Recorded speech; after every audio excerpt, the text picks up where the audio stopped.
जय हिंद जय भारत। कैसे हैं? आई होप आप लोग बहुत अच्छे होंगे।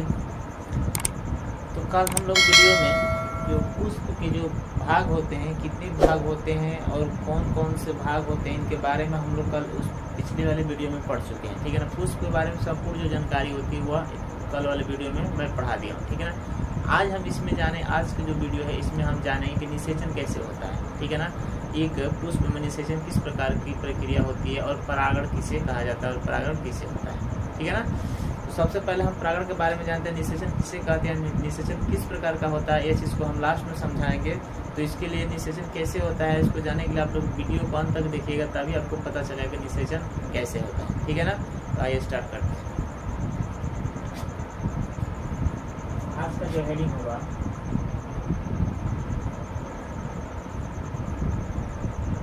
परागण तथा निषेचन। परागण तथा निषेचन यानी कहने का मतलब ये है कि पुष्प में किस प्रकार का निषेचन होता है और परागण किस प्रकार का होता है, इसके बारे में जानेंगे। ठीक है ना। तो निषेचन मैं लास्ट में बताऊंगा। ठीक है ना। वीडियो का अंत में बताऊंगा निषेचन किस प्रकार का होता है, लेकिन ये जो परागण है इसको मैं बता रहा हूँ। ठीक है ना। इसको समझने से पहले एक चित्र बना लिया जाए।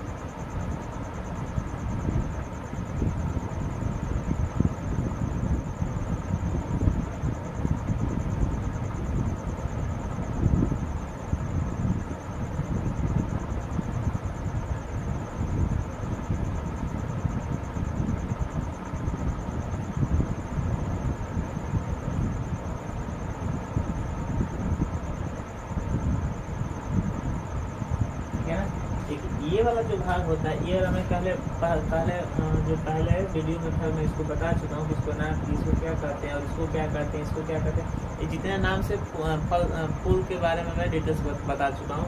आज मैं इसके आगे पढ़ेंगे। ठीक है ना। देखिए, जो परागण होता है, परागण किसे कहते हैं, वैसे जो अपने ही जाति यानी अपने ही जो जाति में क्या करते हैं, जो परागण क्या करते हैं, जाकर निषेचन करते हैं, उसे क्या कहते हैं, परागण कहा जाता है। देखिएगा किस प्रकार वो अपने जाति में निषेचन करते हैं। ठीक है ना। यहाँ पर देखिए जो परागण की प्रक्रिया होती है, देखिए यहाँ से परागकोश में क्या होता है, ये परागकोश है, तो क्या है, परागकोश। आप समझिए परागकोश में क्या मिलता है, परागकण मिलता है। परागकोश में परागकण पाया जाता है और परागकण परागकूट में बनता है। ठीक है ना। परागकण परागकूट में बनता है। तो जब यहाँ से परागकोश से परागकण क्या करेगा, जब छोटे छोटे दानों के द्वारा, जब इस वर्तिकाग्र के द्वारा, ठीक है ना, और इस अंडाशय में जब वो आ जाएंगे, ठीक है ना, तो यहाँ पर आने के बाद जो प्रक्रिया होगी वो तो आगे समझेंगे क्या प्रक्रिया होगी, लेकिन पहले ये जानते हैं इस परागकोश से ये जो परागकण होते हैं वो किस प्रकार इस वर्तिकाग्र पर आते हैं। अगर यदि आते हैं तो कौन सी विधि होती है, उसके बारे में जानते हैं। आप खुद समझिए, क्या यहाँ से परागण अपने आप उठकर यहाँ से चले आते हैं, नहीं आते हैं, उनको भी कोई ना कोई तो माध्यम होगा जो परागकण को वहाँ से लेकर के यहाँ तक आते हैं। ठीक है ना। अपने आप तो परागण नहीं आ जाएगा, क्योंकि वो तो परागकोश में इन दोनों में क्या है, अलग अलग है। ठीक है ना। तो ये सब किस प्रकार का था उसके बारे में जानेंगे। ठीक है ना। इसको जानने से पहले थोड़ा सा हम ये समझ लेते हैं, पिछले वाले में जिस प्रकार जो हम लोग पहले क्या नर और मादा पढ़े थे ना, ठीक वही काम यहाँ पर होने वाला है। नर युग्मक है और ये मादा युग्मक। ये वाला कौन सा भाग है, ये वाला नर भाग है, मैं कल बताया था नर भाग। और ये वाला कौन सा होगा, ये वाला मादा भाग होगा। ठीक है ना। ये वाला मादा भाग। ठीक है ना। और जो ये वाला लंबा लंबा पुतंत्र जैसे निकला हुआ, ये सब क्या है, नर भाग। ठीक है ना। ये मैं बताया था कल, तो फिर नहीं यहाँ पर रिपीट कर दिया हूँ। अब देखिए समझते हैं कि जब यहाँ से परागकोश से परागकण जब वर्तिकाग्र पर आता है तो किस माध्यम से आता है। ठीक है ना। उसके बारे में जानते हैं। तो आइए समझते हैं इसके जाने की कई विधि, इसके आने के मतलब कि इसमें वर्तिकाग्र तक पहुँचने की कई विधि हो सकते हैं। देखिए पहला तो ये हो सकता है कीट द्वारा। ठीक है ना। पहला कीट द्वारा हो सकता है। देखिएगा जब जो मधुमक्खी होती है, ठीक है ना, जो मधुमक्खी या जो भंवरे होते हैं या ऐसे और भी कीट्स होते हैं, उनके पैरों में क्या होते हैं, एक मतलब चिपचिपा पदार्थ होता है। ठीक है ना। उसमें मतलब कि चिपक जाते हैं। ठीक है ना। इनके जो मधुमक्खी होते हैं, मधुमक्खी के पैर में देखिएगा तो छोटे छोटे उसमें बाल दिखाई देते हैं। ठीक है ना। और वो जैसे मधुमक्खी इस परागकोश पर आकर तो बैठती है, तो इसमें जो परागकण होते हैं उसके पैरों में क्या करते हैं, चिपक जाते हैं, ठीक है ना, उसके पैरों में चिपक जाते हैं। चिपकने के बाद जब जैसे मधुमक्खी उड़कर या कीट उड़कर यहाँ से इस वर्तिकाग्र पर आकर बैठ जाते हैं, बस जैसे वो बैठते हैं उसी समय क्या होता है, जो परागकण होता है इस वर्तिकाग्र के अंदर प्रवेश कर जाता है, ठीक है ना। तो कीट के द्वारा भी हो सकता है, ठीक है ना। ये जो परागकण यानी वर्तिकाग्र तक आने वाली जो प्रक्रिया है वो कीटों द्वारा भी हो सकता है। जैसे कीट यानी मधुमक्खी यहाँ पर बैठा परागकोश पे, और परागकोश पर जब बैठा तो परागकण उसके पैरों में चिपक गए, और वहाँ से अगर यदि उड़कर फिर इस वर्तिकाग्र में बैठ गया, बस वही उतना ही समय में क्या होगा, जो परागकण होते हैं उस वर्तिकाग्र में प्रवेश कर जाएंगे। तो कीटों द्वारा होता है। 2 नंबर में देखा जाए तो जल द्वारा भी होता है, जल द्वारा, ठीक है ना। देखिए जल द्वारा कैसे होता है, जो पुष्प पानी में रहते हैं जैसे कमल या जलकुंभी होता है, देखिए जो कमल का फूल होता है उसमें क्या होता है, उसमें क्या चीज़ से मतलब कि निषेचन होता है, किस प्रकार से परागण जाते हैं। तो परागण यहाँ पर देखिए आप लोग बहुत से मतलब लड़के हम देखे हैं पेपर में, मतलब यह प्रश्न बार बार रिपीट करता है कि कमल के फूल में परागण कौन सी विधि से होती है, ठीक है ना। इसमें मतलब जल भी दिया रहेगा, हवा भी दिया रहेगा, कीट भी दिया रहेगा, ठीक है ना, मधुमक्खी भी दिया रहेगा, ये सब ऑप्शन दिए रहते हैं। लेकिन उसमें अक्सर लड़के क्या करते हैं, जल में क्या करते हैं, ट्रिक लगाते हैं, लेकिन ये सबसे बहुत बड़ी भूल होती है, क्योंकि जल से वहाँ में क्या होता है, परागण नहीं होता है, ठीक है ना। आप समझिएगा कि मानिए कि यहाँ पर एक कमल का फूल हम यहाँ पर बनाए, एक कमल का फूल, ठीक है ना, यहाँ तक तो मान लीजिए जल है, ठीक है ना, यहाँ तक का है, ये जल है, ये ऊपर वाला जो भाग है, अब इसमें जो निषेचन होगा तो यह जल तो मान के इस पुष्प के नीचे ही है, पुष्प के नीचे ही जल चल रहा है, तो जब पुष्प के नीचे वो जल चल रहा है तो उसमें निषेचन जल से होगा कैसे। आप थोड़ा सा समझिए कि उसमें जल तो पुष्प के नीचे ही चल रहा है, तो आप कभी भी देखिए कमल का जो पुष्प होता है वो जल से ऊपर ही दिखाई देता है, और जल जो होता है उसके जो वृंत होते हैं वही पानी में मतलब कि डूबा हुआ रहता है।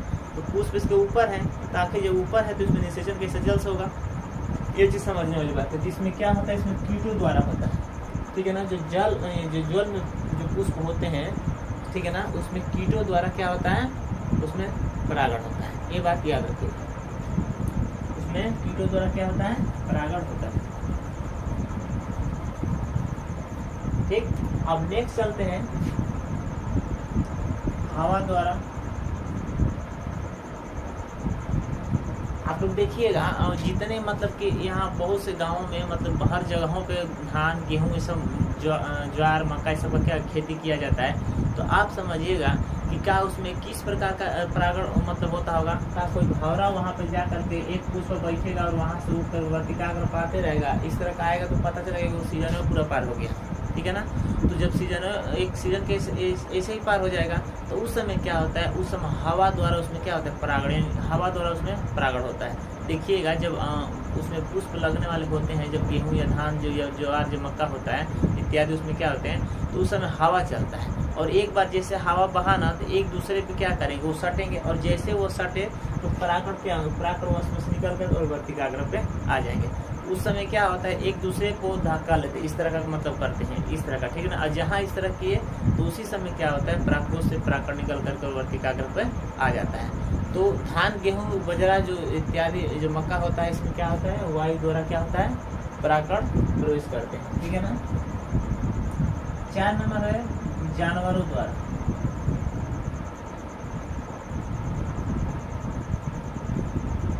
क्या है, जानवरों द्वारा। आप लोग देखे होंगे जो जानवर मतलब कि जो बड़े बड़े जानवर होते हैं, ठीक है ना, अक्सर जो रेफिजिला एक पुष्प होता है, रेफिजिला पुष्प सबसे बहुत बड़ा, दुनिया का सबसे बड़ा पुष्प होता है, एक ही 40 किलो का होता है। कितना का होता है, एक ही 40 यानी 40 kg का एक ही होता है रेफिजिला, ठीक है ना, दुनिया का सबसे बहुत बड़ा पुष्प है, ठीक है ना।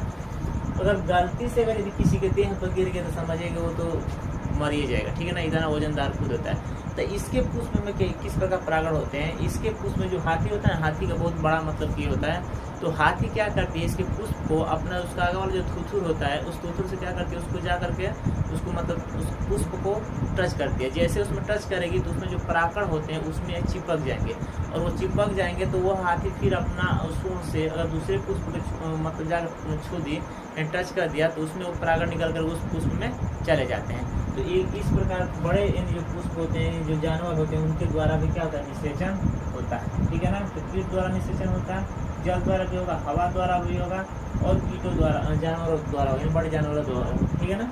कभी कभी मनुष्य द्वारा भी हो जाता है, मनुष्य द्वारा।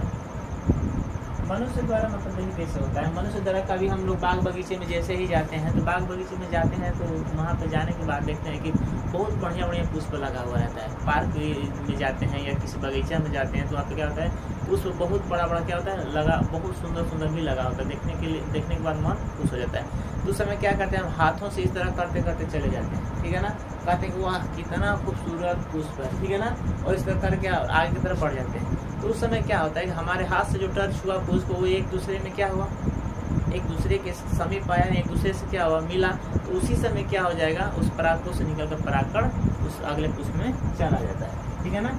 तो ये कुछ मतलब की विधियां हैं जिसके द्वारा मतलब इस पराग से परागकण निकल करके इस वर्तिकाग्र तक आ सकता है, ठीक है ना। इस किताब में एनसीईआरटी बुक में आप लोग को बहुत अभी और कुछ दिया है, मतलब कि तो इसमें जो इम्पोर्टेंट जो पॉइंट्स है वो मैं यहाँ पर नोट्स करा दिया हूँ, ठीक है ना। कीट द्वारा, जल द्वारा, हवा द्वारा, जानवरों द्वारा, मनुष्य द्वारा। मनुष्य द्वारा तो खैर नहीं दिया होगा, लेकिन मनुष्य द्वारा अपने से लगा दें क्योंकि मनुष्य द्वारा भी निषेचन वहाँ पे मतलब कि परागकण उसमें जाता है, ठीक है ना।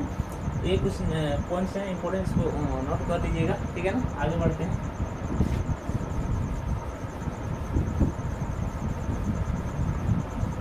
सबसे बड़ा, दुनिया का सबसे बड़ा पुष्प कौन सा होता है, रेफिजिला होता है। कितना केजी का होता है, 40 केजी का, याद रखिएगा, ठीक है ना। तो यहाँ तक तो हम समझ गए, यहाँ तक हम समझ गए कि मतलब परागकों से परागकण वर्तिकाग्र पर किस प्रकार का आता है, कौन सी विधि होती है, ठीक है ना। तो उस विधि को हम जान गए। अब यह हम जानते हैं कि परागकण कितने प्रकार के होते हैं,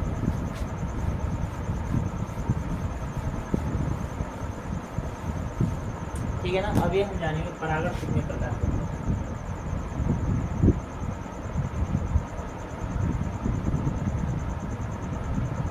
परागण के प्रकार, तो देखिए परागण के जो प्रकार होते हैं वो 2 प्रकार के होते हैं।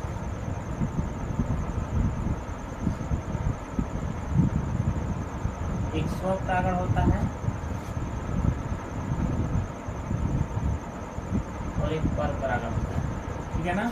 तो स्वपरागण किसे कहते हैं और परपरागण किसे कहते हैं, इसके बारे में समझते हैं, ठीक है ना। इसके लिए एक पुष्प बनाते हैं, ठीक है ना। एक पुष्प हम बनाते हैं, इसी पुष्प के द्वारा हम समझ लेंगे, ठीक है ना।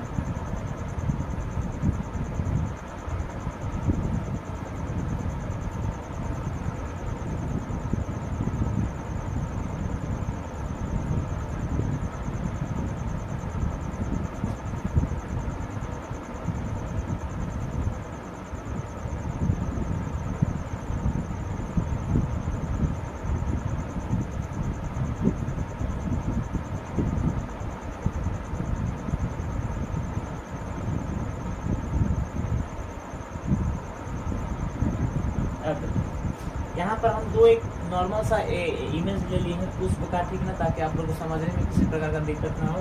बस खाली आप लोग ध्यान से देखिएगा और ध्यान से देखते रहिए। स्वपरागण और परपरागण किसे कहते हैं आप लोग समझ जाए। अब यहाँ पर समझिए, पहले इसको स्वपरागण को समझाते हैं। यहाँ से देखिए हम 2 तीर एक लगाते हैं और यहाँ से एक यहाँ पर तीर लगाते हैं, ठीक है ना। अब इस तीर का मतलब क्या है समझिए। स्वपरागण उसे कहते हैं जिसे यहाँ पर देखिए इस पुष्प से यानी इस परागकोश से जो निकला हुआ है परागकण, यह इसी वाले पौधे में या अपने ही वाले जात में क्या हुआ, यहाँ पर आकर क्या किया, यह परागण निकल करके इसी वाले पौधे में क्या हुआ, आकर के वर्तिकाग्र में प्रवेश कर दिया, यानी ठीक है ना। इसमें निषेचित यानी इस पुष्प निकल कर इस पुष्प में आकर के क्या हो गया, प्रवेश कर चुका। और दूसरा देखिए, दूसरा यहीं से एक निकला हुआ जो परागण है वो आकर के अपने दूसरे जात के यानी दूसरे वाले समजात के पौधे में आकर के क्या हुआ, उस पुष्प में उस वर्तिकाग्र में क्या हुआ, प्रवेश किया। अब यहाँ पे समझिए, जो स्वपरागण होता है वह स्वयं ही अपने ही जात में क्या करते हैं, स्वपरागण करते हैं, यानी अपने से परागण करते हैं। जिस प्रकार इस पुष्प में देखिएगा, इस पुष्प एक ही पुष्प है लेकिन इसमें से 2 मतलब वृंत निकले हुए हैं, 2 पुष्प खिले हुए हैं। तो यह अपने में से ही निकल करके अपने वाले ही जात में क्या किया, इसने निषेचन किया, यानी अपने वाले परागकोश में से निकल कर उसमें जो परागकण होते हैं उसी वाले पुष्प के वर्तिकाग्र में क्या क्या प्रवेश कर दिया, उसे स्वपरागण कहा जाता है। यानी जो स्वयं से अपने आप परागण करता है उसे क्या कहा जाता है, स्वयं स्वपरागण कहा जाता है। अब स्वपरागण का देखिए समझिएगा, स्वपरागण जो हम लोग घरों में जो पुष्प लगाते हैं तो देखिएगा ना वो पुष्प कैसा दिखता है। वह पुष्प, क्योंकि स्वपरागण जो खुद से परागण होता है वह पुष्प अच्छा देखने में नहीं लगता है और वो खिलता भी अच्छा नहीं है। तो जो घर में हम लोग पुष्प लगाते हैं वो देखिएगा पैसा मतलब छिदर आ जाता है, बढ़िया उसमें देखने को नहीं मिलता है। और वही जो मतलब कि बाजार से हम जो पुष्प कीन कर लाते हैं, जो किसी को गिफ्ट में देते हैं, ठीक है ना, तो वह पुष्प देखिए कितना खूबसूरत देखने में लगता है, ठीक है ना। तो घर वाले पुष्प के प्रति बाजार वाला पुष्प कितना खूबसूरत लगता है, ठीक है ना। तो इसीलिए, क्योंकि घर वाला इसलिए ऐसा लगता है कि वो स्वपरागण खुद से परागण किया हुआ है, ठीक है ना। तो स्वपरागण जो होता है वो खुद से किया गया परागण को ही स्वपरागण कहा जाता है। अगर ऐसा नहीं होता तो देखिए जो शादी ब्याह होता है तो वो काहे नहीं पंडित जी मतलब कि अपने ही उसी एक ही गांव में मतलब दोनों लड़के लड़कियों को क्या शादी करा देते, लेकिन ऐसा नहीं होता। क्यों नहीं होता है? क्योंकि वह इसलिए नहीं कराते क्योंकि पूछा उसमें मैच न कर जाए। जैसे यहाँ पर मैच किया है, देखिए एक ही पुष्प में से एक ही में निकल कर परागण हुआ है, तो इसीलिए वहाँ में जो पंडित जी होते हैं एक गांव से मतलब दूसरे गांव में क्या करते हैं मतलब कि लड़के खोजते हैं, ताकि वो दूसरा अलग अलग रहेगा तो उनमें कोनो प्रकार का मेल नहीं होगा, ठीक है ना, कोनो प्रकार का उसमें सम्मान नहीं होगा, ठीक है ना। लेकिन जो एक ही रहेगा उसमें सम्मान हो जाएगा। एक ही गाँव का रहेगा तो दिन भर देखता ही रहता है, सुबह शाम से भेंट होता ही रहता है, लेकिन दूसरे गाँव का रहेगा तो नहीं होगा, ठीक है ना। तो उसमें उस समय क्या होता है कि जब मान लीजिए उसी का जब हो गया गलती से, अगर यदि कहीं गांव में अगर जैसे उसका मान लीजिए लड़का हो गया तो बोधे ना होगा तो क्या कहेगा, लड़के वो चालाक होते हैं। अगर यदि लड़का अगर खराब निकल जाए यानी अच्छा नहीं होता है तो क्या बोलते हैं कि अपने पिताजी का सब कुछ लिया है, अपने पिताजी पर गया है, ठीक है ना। लड़के वो चालाक होते हैं। अगर यदि वो सुंदर हो जाएगा तो बोलेंगे तो हमारा लड़का है, ये हमारे पर गया है, ठीक है ना। तो लड़के वो चालाक होते हैं। तो उसमें क्या होता है, स्वपरागण होता है, ठीक है ना। अब देखिए स्वपरागण समझ में आ गया। और परपरागण देखिए, परपरागण में क्या होता है कि जो पंडित जो क्या करते हैं, जो पंडित जी एक गांव में नहीं मतलब रिश्ता खोजकर दूसरे गांव में खोजते हैं, ताकि वह दोनों एक दूसरे से जो आने वाली संतति होगी, जो नया जो मतलब कि जो उसका बच्चा होगा वह मतलब कि एक अच्छा होगा, ठीक है ना, वो मतलब बुद्धिमानी होगा, ठीक है ना, वो मतलब स्वपरागण के जैसा पौधा नहीं होगा, ठीक है ना।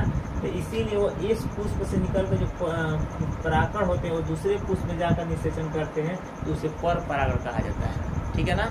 यानी एक पुष्प से निकल करके दूसरे पुष्प में जाकर जो परागण होता है उसे परपरागण कहा जाता है, और वह देखने में भी सुंदर लगता है। जिस प्रकार बाजार से जो पुष्प खरीद कर लाकर और दिया जाता है वो कितना खूबसूरत होता है, घर वाला जो होता है वो अच्छा नहीं लगता देखने में, देखिएगा ना फूलता तो छितर आ जाता है, ठीक है ना। तो इसीलिए इसको क्या कहें, तो इसको स्वपरागण यानी स्वयं से परागण करने वाले को क्या कहते हैं, स्वपरागण। और परपरागण उसे कहा जाता है जो एक पुष्प से निकल कर दूसरे पुष्प में, दूसरे जात वाले पुष्प में क्या करना, परागण करना ही क्या कहलाता है, परपरागण कहलाता है, ठीक। अगर ये चीज़ आप लोग समझ में आ गया होगा, परपरागण किसे कहते हैं, स्वपरागण किसे कहते हैं, समझ में आ गया। इसीलिए यहाँ पर दो इमेज बनाए हैं और दोनों में तीर लगाकर आप लोग को दिखाएं, ठीक है ना, ताकि आप लोग को स्पष्ट समझ में आ जाएगा। अब उम्मीद है कि किसी भी प्रकार का इसमें आप लोग कंफ्यूज ना हो। अगर कंफ्यूज हो तो आप लोग मुझे जरूर कमेंट करके बताइएगा कि इस चीज़ को इसमें कुछ कंफ्यूज है, इसको फिर से रिपीट कर दीजिए या वीडियो को फिर से दोबारा देख लीजिएगा, आप लोग को समझ में आ जाएगा, ओके। तो एक पता चल गया परागण के प्रकार कितने होते हैं, स्वपरागण और परपरागण, दोनों समझ में आ गया। आगे बढ़ते हैं।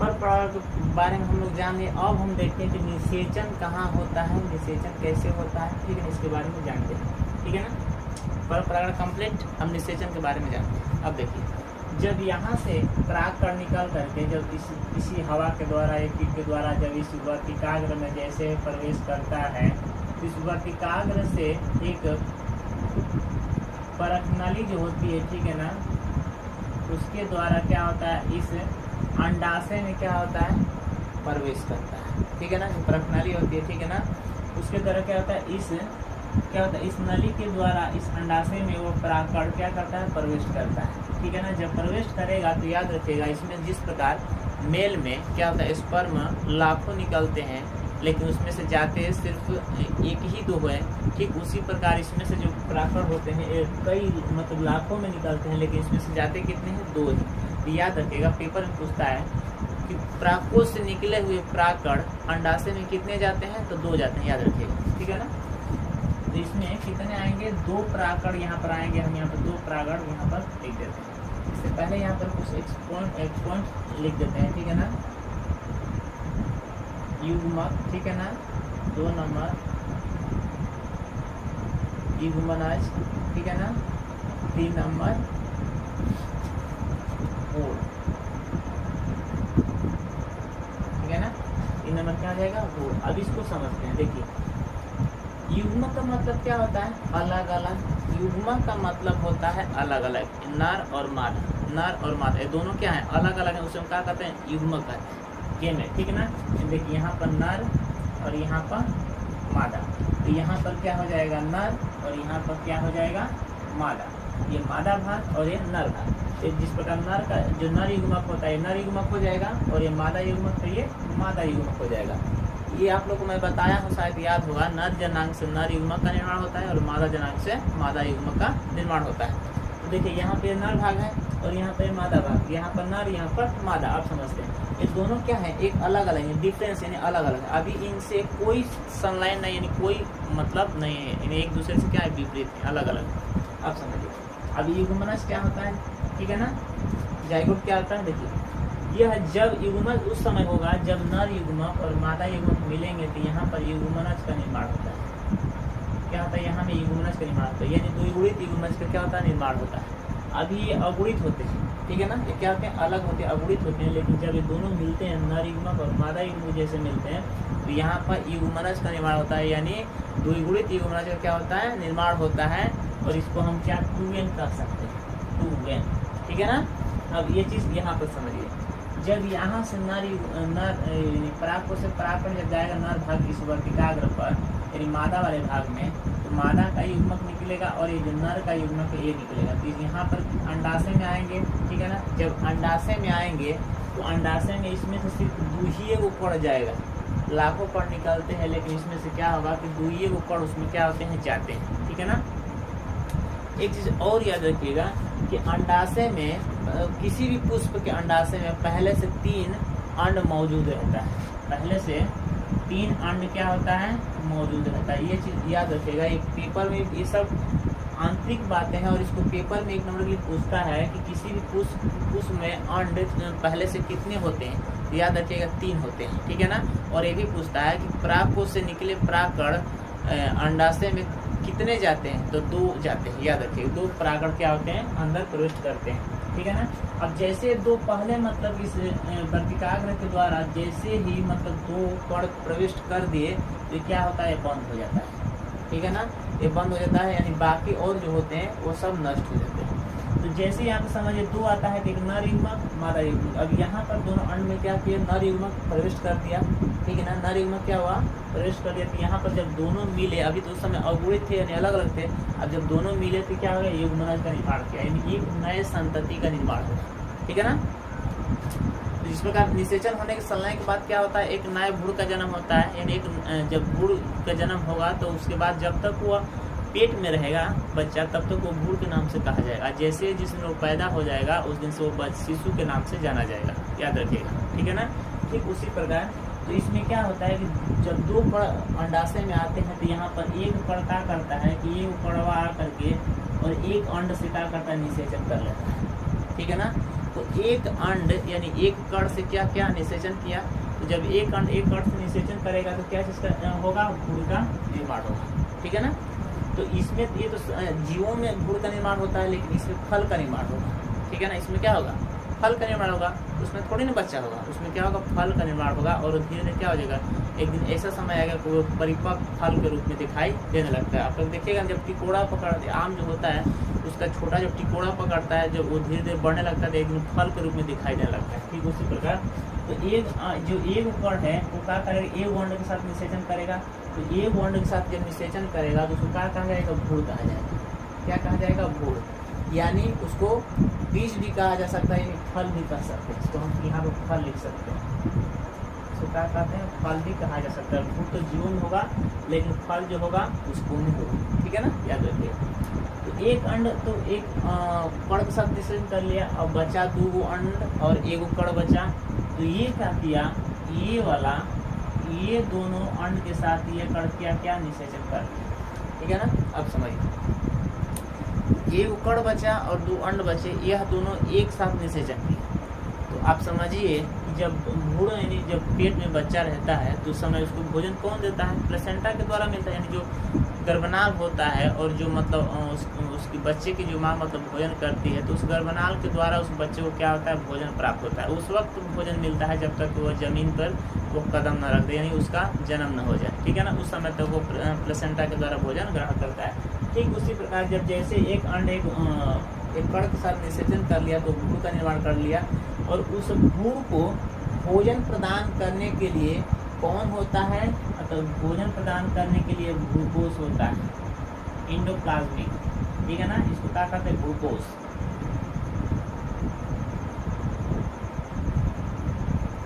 यह ग्लूकोज होता है और यही थोड़ा थोड़ा उसको क्या करता है, भोजन प्रदान करते रहता है कि लो भाई तुम खाओ और जीते रहो, लो तुम खाओ और जीते रहो। उस समय तक इसको जिया कर रखता है कि जब तक ये पूरा एक परिपक्व फल के रूप में न बन जाए, ठीक है ना।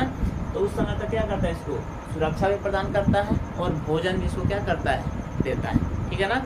तो ग्लूकोज का काम क्या होता है, भोजन प्रदान करना किसको, गुड़ को, ठीक है ना। अब यहाँ पर यह बात होता है, अब यहाँ पर आप लोग को प्रश्न इस तरह घुमा कर पूछता है, देखिए कि युग में अलग अलग कौन से युग्मक होते हैं, तो नर युग्मक और मादा युग्मक, ये दोनों अलग होते हैं, ठीक है ना। नर युग्मक या मादा युग्मक दोनों क्या होते हैं, अलग होते हैं। तो वही पूछता है कौन से युग्मक अलग अलग होते हैं, तो नर या मादा दोनों अलग अलग होते हैं। युग्मज का निर्माण कैसे होता है, तो नर युग्मक और मादा युग्मक के संलयन से युग्मज का निर्माण होता है, ठीक है ना। भ्रूण का निर्माण कैसे होता है, तो युग्मज के बाद जो मतलब संलयन के बाद युग्मज होता है, युग्मज के बाद जो भ्रूण का निर्माण होता है उसे हम क्या कहते हैं, भ्रूण कहते हैं, ठीक है ना। अब देखिए यहाँ पर, अब इसको हम एक उल्टा समझते हैं। पहले मतलब भ्रूण यानी बच्चा, ठीक है ना, उससे जब मतलब अंदर था तो क्या था, वो एक भ्रूण के रूप में युग्मज के निर्माण में था, और उससे जब अलग होगा तो एक दोनों अलग अलग हो जाएंगे, यानी विपरीत हो जाएंगे, अलग हो जाएंगे, ठीक है ना। और प्रश्न आप लोग क्या पूछता है कि प्राकों से प्राकड़ कितने वर्तिकाग्र में प्रवेश करते हैं, तो 2 कण प्रवेश करते हैं, ठीक है ना, याद रखिएगा। वर्तिकाग्र में कितने, अंडाशय में कितने अंडे पहले से मौजूद रहते हैं, 3 अंडे पहले से मौजूद रहते हैं, ठीक है ना, जो यहाँ पर मैं दिया हूँ, ठीक है ना। जो भ्रूण होता है उसको भोजन कौन प्रदान करता है, तो ग्लूकोज प्रदान करता है, यानी ग्लूकोज उस समय तक उसको भोजन देता है जब तक कि वह एक परिपक्व फल न बन जाए, ठीक है ना।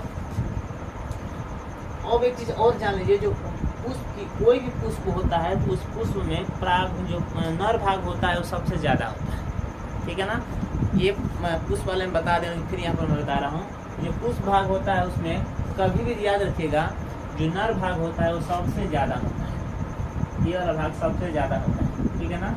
क्यों, और उसमें मादा भाग एक ही रहता है, ठीक है ना। क्योंकि कभी आप लोग देखें नर भाग हमेशा ज्यादा रहता है। जो स्पर्म होता है यह आपका मान लीजिए अंडकोश क्या हो गया, यानी ओवम हो गया, और ये आपका स्पर्म हो गया। स्पर्म यहाँ पर क्योंकि चल है और ये तो अचल है, तो स्पर्म कम से कम लाखों में निकलते हैं। तो लाखों में निकलेंगे तो वो गति करते हैं, क्योंकि उनके पीछे माइटोकॉन्ड्रिया होता है, उसके पास माइटोकॉन्ड्रिया नहीं होता, इसलिए गति नहीं कर सकता है। तो इसमें लाखों में निकलते हैं, तो इसमें से 2 ही मतलब क्या होता है, स्पर्म उसमें जा सकते हैं, 2 ही स्पर्म निषेचन कर सकते हैं, बाकी वो निषेचन नहीं कर सकते, बाकी वो रद्द हो जाते हैं, खराब हो जाते हैं। ठीक उसी प्रकार इसमें से कण बहुत से निकलते हैं, लेकिन निकलने के बाद 2 ही कण इसमें क्या करते हैं, प्रवेश करते हैं, बाकी कण समाप्त हो जाते हैं, ठीक है ना।